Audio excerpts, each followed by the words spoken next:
How we got started with SecurePoint Solutions is we wanted to help the smallest of businesses to be able to achieve the same level of security that larger businesses have.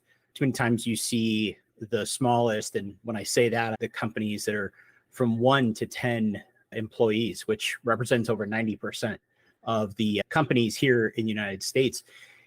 We wanted to be able to help them in ways that were affordable, but also effective. And we felt that this was going to be our mission, and that's where we have come to be. Working with big companies like Microsoft and Hewlett-Packard has enabled me to understand that even if the business is small, it still needs that service delivery, and especially in the security world, they need to have the systems in place that are needed.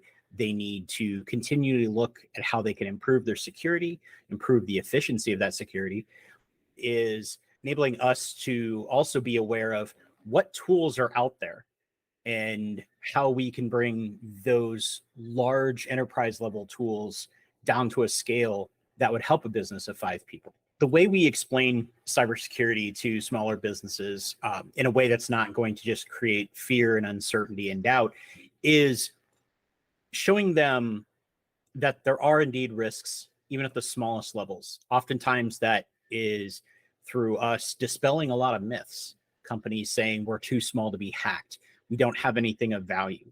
So by showing these small businesses and educating them, they can then make risk-informed decisions as to whether they want to work with us or they want to work with certain parts of our solutions or take on everything that we can offer.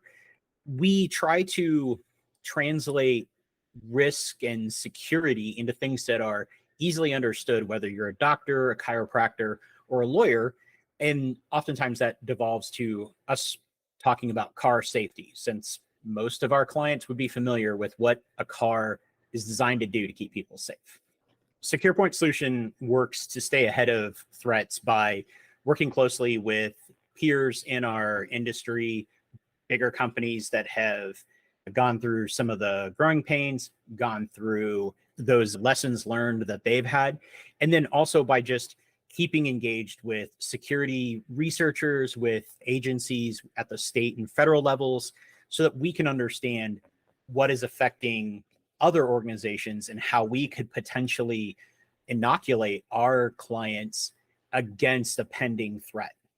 Big misconception that we see is just a lack of understanding in our industry and thinking that a business could be too small to be compromised by an attacker. And how we do this is, one, we can actually demonstrate some level of impact using a variety of tools where we can show them this is what the exposure of not just your own network, but other networks in your industry. And this is what is on the outside for an attacker to look at. So whether you're finding web cameras that are accessible from the outside world, remote desktop sessions that are from the outside world, we can show that and explain part of the reason that the attackers will be attracted to those is that they're already potential windows into those networks. The other way we help to make people understand this is we relate it to thinking of a residential neighborhood where a burglar would walk down the street looking at various houses and seeing which ones may have something interesting that they could see, and then potentially coming back the next night or just doubling back the same night and seeing if that doorknob is locked. And if it's not, then they can take that next step of going into the house, stealing items, doing whatever they want. And if they know that it's unlocked, if they know that there's things of interest, they could take their time, they could get help. Cybersecurity and cyber attacks are very similar to that. We tailor our services to meet the needs of small and medium businesses by first conducting an assessment of their current security. We are not an organization that believes in ripping everything out and starting from scratch.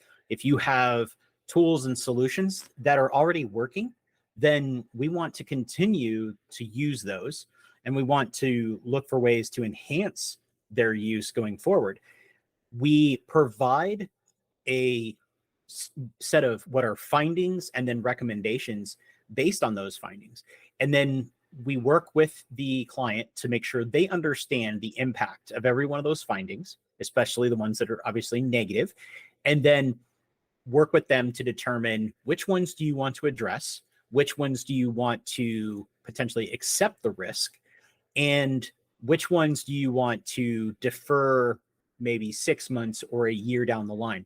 Where a client may want to defer certain things, we will still try to find ways of mitigating those risks where we can at least give them a fighting chance if they're not ready to invest that much into security.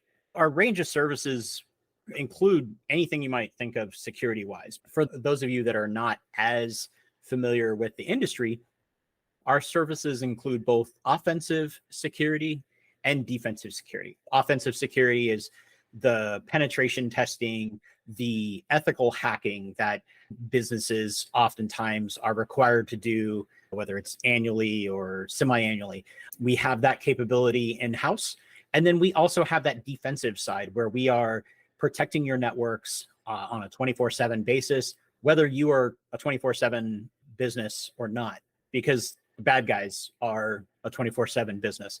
Those are our two main components, but we also provide consulting, whether it's on regular IT or cybersecurity issues.